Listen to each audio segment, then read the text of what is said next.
You're telling me it disabled 3 ships without a single fatality, broadcast an untranslatable signal for 6 continuous rotations, and now just floats there, as if it's waiting for someone to say the right damn word? Admiral Corvin's voice was low but rigid, the kind of voice that stayed calm while its owner calculated fire patterns and loss ratios in the background. A man trained by decades of command who did not waste breath unless it carried a target across. The tactical chamber aboard Relay Kara 9. Commander Celine Voss folded her arms behind her back and answered with a precision that made her Terran diplomatic insignia feel heavier than the alloy it was etched on. That's the situation, Admiral. And given that our most sophisticated concordat linguistics matrix has yielded no results, and the Shirathi have already made it clear they consider the ship a prelude to conflict, I suggest we stop treating this as a dormant artifact and start treating it as a test we haven't yet passed. Celine Voss was not known for dramatics, and she certainly didn't trade in fear, but her record carried strange scars, the kind that didn't show up on flesh, but found their way into hush-lined halls where policy met survival. And though she stood still with her regulation coiled, hair and eyes fixed like polished iron, the pressure in her voice betrayed a tension only her most seasoned aides would recognize. It's not just sitting there. Admiral, she added, stepping toward the holographic projection of the black ship, its silhouette jagged and cruel against the starfield. It's watching us every movement, every scanner pulse, every orbital calculation. It's tracking. Them with optical sensors we didn't even detect until we triple-checked passive EE feedback. And it doesn't fire, it doesn't shield, it doesn't speak. But it knows we're here, and it has already made decisions we're not in on. Corvin's jaw clenched, not out of frustration, but concentration, the way he did during orbital siege. Reviews or when calculating acceptable civilian casualty estimates. And though his stripes had been earned in hard vacuum and planetary blockades, there was something about this ship, this silence that pushed back, that made him uneasy. So he stepped away from the table and lowered his voice even further, almost like he didn't want the ship to hear him through the walls. And you believe it responded to a child's cry one it had no reason to receive, no technology to decode, no emotional framework to even grasp. You believe that's what called it back into this part of space. Yes, she said, voice flat and sure, because Celine Voss didn't deal in what-ifs and superstition. And if she said it, it was already confirmed, already tested 3 different ways under concordat cross-analysis. The transmission matched an emergency distress beacon recorded during the fall of Deneva X. And the child's voice embedded in that signal was copied, mirrored, and buried within the ship's internal data frequencies. Someone, or something, inside that ship heard him, remembered him, and came here because of it. Silence fell again. The kind that did not simply hang, but tightened around every breath in the chamber. And when Corvain finally looked back at the ship's slowly rotating outline, his voice was no longer hard or commanding, but filled with something closer to reluctant. We built warships with silence in their wake, and yet this one carries a whisper that outlived a dead world. The black ship did not move, not when the vigilant resolve entered visual range, not when concordat interceptors circled it, with triangulated sensor sweeps, and not even when the Rulathi vanguards, signal-borne threats bounced off its hull like echoes falling into the void. And yet every artificial eye aboard knew with grim certainty that the ship was awake. Celine Voss stood alone on the bridge of the Resolve, the black and gray of her uniform matching the matte void beyond the viewport. And her hands rested calmly behind her back, though every nerve beneath her skin thrummed with the kind of pressure she had only known once before, during the silent revolt on Hess Prime, when no one spoke because a single wrong sentence could collapse diplomacy into Blood Lieutenant Haru Vile, assigned as her operations aide for this mission, broke the silence in a voice carefully stripped of panic. Telemetry confirms minimal power activity inside the object, no known weapons active. No shielding, but we're detecting micropulse emissions like it's scanning us, ma'am, from the hull down to individual heat signatures. And permission to speak freely? Granted, Celine said, eyes never leaving the dark structure, as it hovered like a predator without hunger. I think it's deciding whether we're worth answering. That, she thought, was likely the most accurate assessment spoken all day. The ship's surface was a skin of shifting alloys, some of which phased in and out of conventional material registers, as if it were wrapped in armor that didn't obey any known element table. And its geometry wrong in ways her mind tried to ignore, refused to resolve into clean lines, as though parts of it were built in a dimension just far enough from theirs to bleed physics into abstraction. Begin transmission cycle, she ordered, and the communications officer, a crisp-spoken Polari hybrid, initiated Protocol ARC-7, a series of contact scripts built from 12 of the Concordat's most widely understood mathematical base languages, layered with emotion-neutral lexicons designed to prioritize understanding without cultural contamination. The message repeated, and again no reply. Celine watched as the ship remained still. No lights, no rotation, not even minor thruster. Correction, just an ancient stillness, like something coiled into hibernation, that did not sleep but listened. And then, on the 13th loop, something shifted not the ship, but the air around them, a vibration so slight it was almost imagined, until every console lit up with a singular response. Not a sentence, not an image, just a waveform and a name, Elin Corvain. Lieutenant Haru blinked hard, then checked the readout again, his voice sharpening into something half tactical, half stunned. Repeat transmission confirmed. Same data packet, identical waveform encoding, embedded identifier matches child. Registry from Earth Colony Deneva Hicks, age 6, civilian casualty of the siege. Presumed dead with all others. Commander Selene Voss didn't react visibly, but her breath drew in just slightly deeper, a signal only those who had worked under her long enough would recognize as her version of disbelief. And then she turned to the communications officer with precise authority. Run a full signal integrity analysis. Isolate the structure of the identifier and verify cross-reference with human distress registries, including any flagged Echo-class signals from pre-Exodus colonies. The officer nodded without hesitation and set to work. But Haru took a half-step closer to Celine, voice lower now, more personal. Ma'am, that name, it's not just in the database. It's your family line, isn't it? Celine didn't answer right away, because this part was not protocol, not logic, not military, and there were no formal paths for dealing with grief that had ossified into historical record. But eventually she nodded once, slowly, her voice stripped to the marrow. Elin Corvain was my nephew, barely old enough to hold a stylus. Last message from Deneva was an emergency ping scrambled, distorted, and never confirmed. But this ship just said his name, as if it heard that cry from across stars. The silence that followed wasn't technical.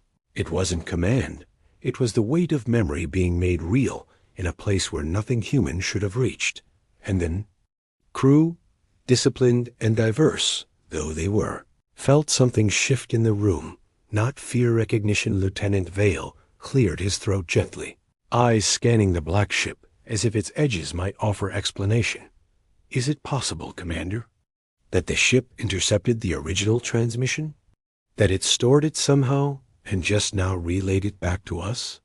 Celine turned from the viewport finally, her voice calm but lined with something heavier than strategy. This ship is older than Concordat Charter, older than Terran Starflight, older than the war that destroyed Deneva, and yet it responded. Not to any flag, code, or fleet, but to the name of a child who cried into silence and was never heard again. Until now. Behind her, the waveform repeated for a third time, perfectly timed, not rushed, as though the ship was waiting for them to understand the question hidden in the name it had chosen to return.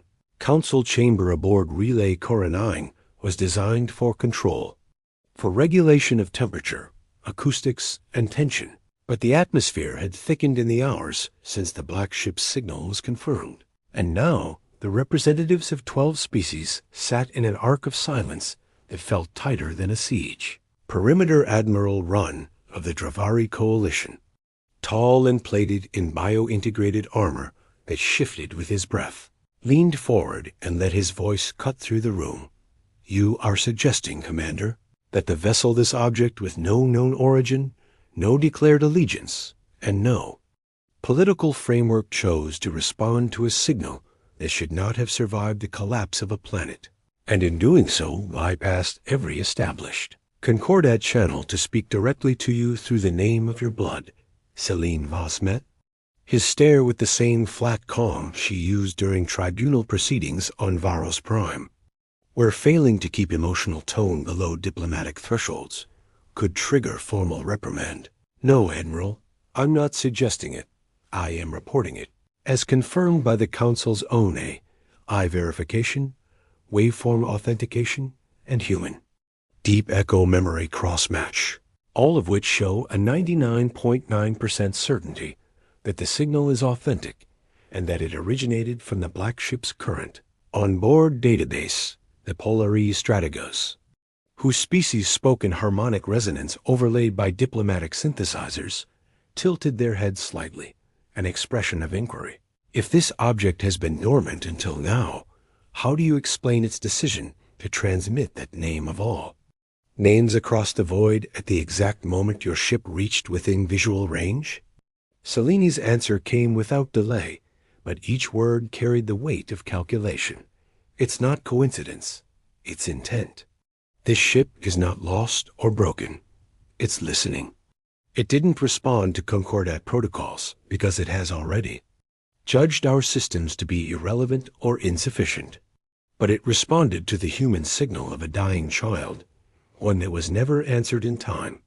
That means this ship has a decision-making architecture, and that its moral priority, whatever framework it uses, aligns in some way with that cry. Murmurs rippled across the council ring, not in disapproval, but in something closer to discomfort. A realization that power without origin was now speaking in terms too. Human for comfort warlord Tresh of the Shira the delegation growled low from his segmented throat, voice translated through his ambassadorial drone. If this ship has the ability to recognize suffering and react to it, then it has purpose, and that makes it a weapon with a cause, which is far more dangerous than any battlecruiser with orders. Celine did not flinch, even as his words pressed weight into the room, because she had already accepted what most of them had not, that this ship was not just listening. It had chosen what kind of voice it considered worth answering. Celine Voss walked the corridor of the Vigilant Resolve, with each step matched to the hum of its gravity stabilizers, her path silent, deliberate, and framed by the low-lit red of condition amber, as her crew awaited her final orders to begin. Contact Sequence Delta 01, designed not for control, but for understanding, the kind of protocol used when no doctrine remained in the command chamber. Lieutenant Haru Vale had already arranged the interface panel, displaying a matrix of filtered audio files recovered from Geneva X, the last scrambled data from that colony's emergency grid, and one core file separated from the others by waveform resonance, the child's voice, faint, broken, pleading. Through static, repeating his mother's name and asking if someone was still listening. "Commander," Vale said, not quite looking at her, "are you sure we should do this?" Broadcasting an echo-class cry into open space. It's not just against Concordat norms. It violates half a dozen interspecies communication treaties. Even if we encrypt the source, this will be interpreted as an emotional signal, not a strategic one. "I am aware," Celine replied, her voice soft but edged with absolute resolve. But that ship did not respond to any of the 12 major code languages or subharmonic logic pulses. It ignored military pings, political salutes, even non-aggression pacts. The only thing it acknowledged was the resonance of a dying child's cry, which means its recognition patterns are not linguistic or strategic. They are empathetic. Vale exhaled through his nose, then nodded slowly and keyed in the final override. The chamber fell into silence as the audio began. Not loud, not dramatic, but raw, as if time itself had cracked open to let the past speak.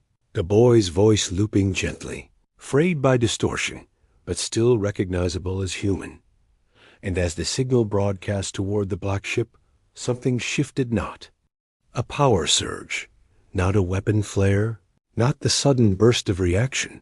They had all expected those things, but instead, every sensor aboard the Resolve lit up at once, with new data flooding in. The black ship had opened itself a full internal schematic, appeared on their displays, formed from impossible geometry, mapped in ways that defied linear physics. And a singular signal this time, visual, flashed across the main screen. A corridor, dark but stable, open and waiting, positioned at an exact match to the Resolve's. Approach vector. Entry clearance confirmed, Vale said. Stunned, Celine stepped forward without hesitation, her words calm and final, as she gave her last command before boarding. No weapons. No drones. No remote scans. I go alone. The boarding tunnel extended in total silence, a soft magnetic seal forming around the outer hull of the black ship, and for the first time in recorded Concordat history, a human stepped into a vessel that predated every star nation seated in the galaxy's ruling council. Celine Voss moved slowly, her boots touching a floor that wasn't metal. Not quite. It had the texture of polished obsidian, but flexed subtly beneath pressure, as if the ship were alive, but not in a biological sense, more like it was responding to presence with calibrated restraint, allowing her entry, but watching every step with microscopic precision. There were no visible lights, no signs, no directional cues, yet the internal systems adjusted to her movement, activating localized glow lines along the walls just bright enough to guide her. And the corridor, impossibly symmetrical, twisted without angles, as if designed by minds that didn't think in Euclidean space. Her internal pinged a silent, alert biometric readings still stable. Suit integrity at 99%, but rising atmospheric coherence indicated that the ship was replicating human breathing conditions with near-perfect match. And she allowed herself one thought without speaking it aloud. It's not just listening now. It's accommodating. She reached what seemed to be a central chamber, where the architecture opened wide, revealing a vaulted space whose ceiling curved away into dark geometry that didn't reflect light but bent it. And at the center was an array, a cluster of nodal constructs floating in midair, pulsing with slow rhythmic tones, like a heartbeat from deep inside a machine that had only just awakened. Then came the sound, faint, unnatural, a child's voice, unmistakably human, emerged not from speakers or machinery, but from everywhere at once, repeating the exact message from Deneva X, the same one encoded in the lost distress beacon, only this time cleaner, as if the ship had reconstructed it from fragments and reserved it like a sacred record. Mom. Dad. Is someone still there? Celine closed her eyes just for a moment, then opened them and stepped forward, her voice clear, measured, and personal in a way that made her sound more human than officer.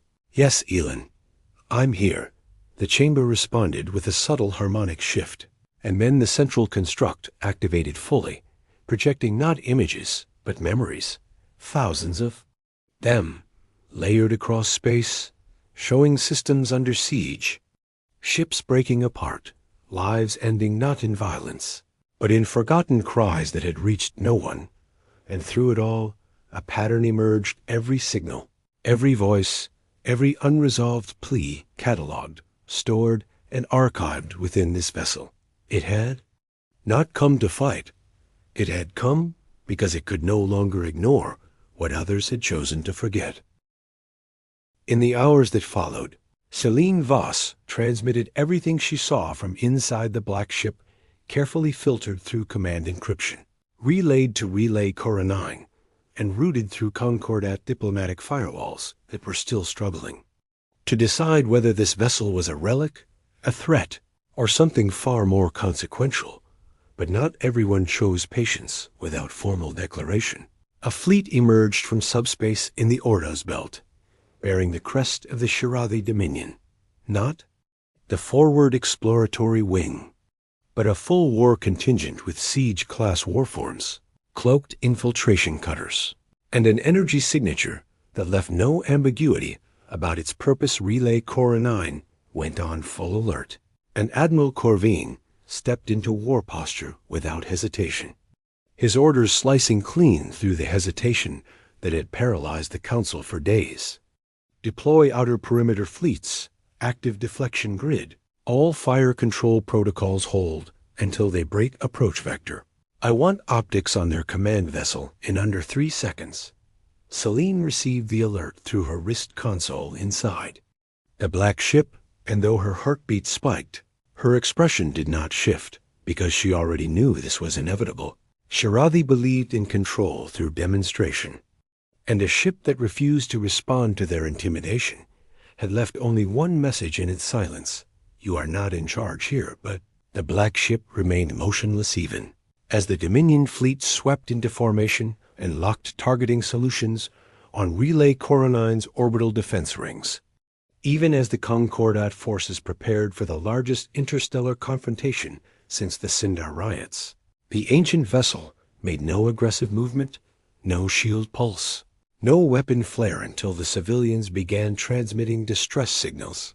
Thousands of voices from the outer decks of Cora 9 flooded the emergency channels, parents with children, wounded with no evacuation path, panicked whispers and calm farewells alike. A wave of humanity recorded in real time, and that was when the black ship moved. No engines flared, no hull shifted, yet the vessel relocated across space in a single blink, placing itself between Cora 9 and the incoming fire arc of the Shirathi fleet, not as a shield, but as a presence. And what followed was not a battle, it was an intervention. Gravitational distortions bloomed like waves through the Shirathi formation, folding weapons arrays into inert silence, disarming entire warforms by turning their energy signatures inward with microscopic precision, causing no destruction, but total paralysis. One by one, the Shirathi vessels drifted to a halt, engines still powered, hulls intact, but stripped of firepower by a force that had made no demand, issued no threat, and fired no weapon.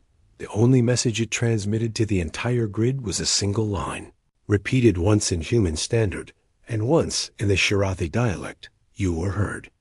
You were stopped." The aftermath rippled far faster than any official response could contain. Within hours, intelligence packets flooded every Concordat node, carrying data from subspace observers, orbital analysis drones, and internal witness accounts from Cora 9. What they all confirmed, beyond denial or interference, was that the black ship had neutralized a Dominion fleet of 62 vessels without killing a single being, using principles of physics no species had yet mastered. And it had done so not in aggression, but in response to fear in the High Concordat Forum on Airst Hall, where political velocity usually moved slower than planetary orbits. A rare emergency session convened, and for the first time in its history, the transcript of that meeting was declared publicly visible to all species under Concordat protection. The ship did not act on command, stated Strategos Kern of the Polaray, their voice modulated across layered octaves. It did not respond to our treaties, nor to our definitions of threat or territory. It responded instead to civilian distress, bypassing every command hierarchy we understand. Warlord Ol Zakar of the Shirathi rose then, not with protest, but with something colder, more calculated, his claws retracting slowly into armored gauntlets. "You call it a protector. I call it a precedent.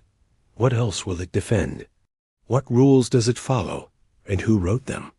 Celine Voss, transmitted into the chamber via secure relay from her station aboard the Vigilant Resolve, replied with neither deference nor fire. Her voice steady as iron laid across frost. The ship's responses are consistent. It answers calls for help, specifically those formed in human emotional resonance. Not politics, not demands. Just need. And it acts only when silence would mean suffering. Al-Zakr tilted his head, reptilian eyes narrowing with strategic focus. So it obeys your kind. That makes it a weapon under human command. Whether your race admits it or not, Seleni's answer came without pause. It obeys no one. But it understands us. Not our codes, not our ambitions, but our grief. Our refusal to leave a cry unanswered. That is not a chain of command. That is recognition. The chamber sat in silence as the implications unfolded, not of domination, but of relevance, of a new center of gravity that no charter had written in, and no fleet had accounted for outside the chamber, across dozens of networks. A fragment of the black ship's transmitted data began to circulate, a construct now referred to as the Echo Table, an index of audio signals recovered by the ship across time and space. Nearly every was human cries for help messages. Never. Answered signals long thought lost to radiation and entropy. Now preserved in precise harmonic detail, it had listened for centuries. And it had remembered who kept calling, even when no one responded. The decision came not from a single chamber, but from a cascade of conclusions. Each one reached in quiet meetings behind sealed doors, where admiralty codes clashed with diplomatic ethics. And every faction in the Concordat found itself asking the same question in different tones. Can we allow something to exist that answers only to suffering, and does so without asking for permission? In the dark underlayer of Concordat protocol, where military prerogative overruled public debate, a plan was activated under the designation Operation Severance, classified under Level Omega, known only to 12 living individuals at its launch, and carried out by a Black Flag task force with full authority to disable or destroy. The black ship before its influence rewrote galactic power equilibrium. The strike team approached under the cover of a solar flare sweep, piggybacking sensor. Echoes and hiding their signature inside a fleet-wide medical drill transmission from Cora 9. Using nanophase cloaking to bypass the Vigilant Resolve's perimeter scans, they launched 3 dampening warheads, no flash. No explosion. Just silence, engineered by design, a bubble of null space that ruptured harmonic fields, collapsed active resonance patterns, and severed quantum synchrony inside the ship's power system. For a full 6 minutes, the black ship went dark. Its lights died, its pulse stilled, and every console aboard the Vigilant Resolve registered a flatline. But then, just before the final dampening signal could seal the waveform core, a signal bled through, weak, distorted, but unmistakably human in tone. It was not the child's voice this time. It was the black ship itself, speaking in reconstructed phonemes, its voice layered from hundreds of archived cries, woven together to form something like speech. Not elegant, but understood. We held them, we heard them, we remembered. And still you tried to make us quiet. Then a second signal launched, this one pointed, narrow-beamed, directed not to the Concordat, not to any council, but toward Earth. Military channel secured and ancient in signature. When Terran Defense Command decoded the signal, it contained one line only. We have been silenced. Will you let it happen again? Within 90 minutes, the Terran fleet left Lunar Station Theta. No threat was issued, no ultimatum, broadcast-only coordinates sent to the Resolve, marking a rendezvous point above the derelict edge of the Iskar Shroud and every ship that arrived. Or one message under their banner, visible even in vacuum, broadcast in standard and subspace pulse. We heard. The Terran fleet arrived not as a show of power, but as a response measured, unadorned, and absolute.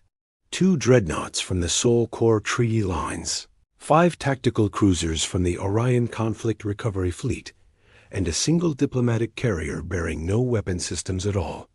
Only a rotating array of combuoys transmitting the last known distress signals recorded by the Black Ship. One after another, in an unbroken cycle, they took no aggressive action against the Concordat task forces already retreating from the failed strike. There was no retaliation, no broadcast of blame, only presence. Silent and deliberate within hours, the Black Ship reactivated, not all at once, but in layers, like an organism waking after trauma, its systems rebuilding themselves alone. New pathways, darker now, slower but intact. The internal harmonics stabilized, the corridor lights re-engaged, and the waveform resonance core returned online. When it spoke again, its voice was clearer, not human, not alien. Something between a modulation of grief made into language. We will not silence the cry. The message was received by every vessel within 2 light minutes of its position. Some commanders filed it as a threat, others a declaration. But for Celine Voss, who stood once again in the vessel's central chamber, it was a truth neither military nor political. It was a vow in the cycles that followed. The Treaty of Echo was formalized, not ratified through debate, but accepted through necessity. The Black Ship would remain independent, sovereign, and unaligned, under Terran diplomatic oversight, but not under any government's command. It would travel, as it always had, responding only to what it chose, and what it chose was distress across. Any species, any region, any cry that others had ignored, not every world accepted it. The Shirathi refused to sign the treaty, the Dravari abstained, but over 47 species did, and more joined with each rotation that passed, not because they trusted the Black Ship, but because they could not explain it. And in the absence of control, all they had left was respect. Celine Voss returned to Earth only once after that, to deliver the final transcript of the ship's memory banks to the Terran Historical Archive. At the center of the record was a log titled simply, "Elan, the cry of one child unanswered by ships, fleets or empires, but heard by something that had no flag, no voice, and no reason to care, except that it had chosen to." And in deep space, where the Black Ship drifted once more into silence, it listened still, not for power, not for orders, but for the thing only humans had given it. The one sound it had proven it could never ignore a cry that believed someone might answer.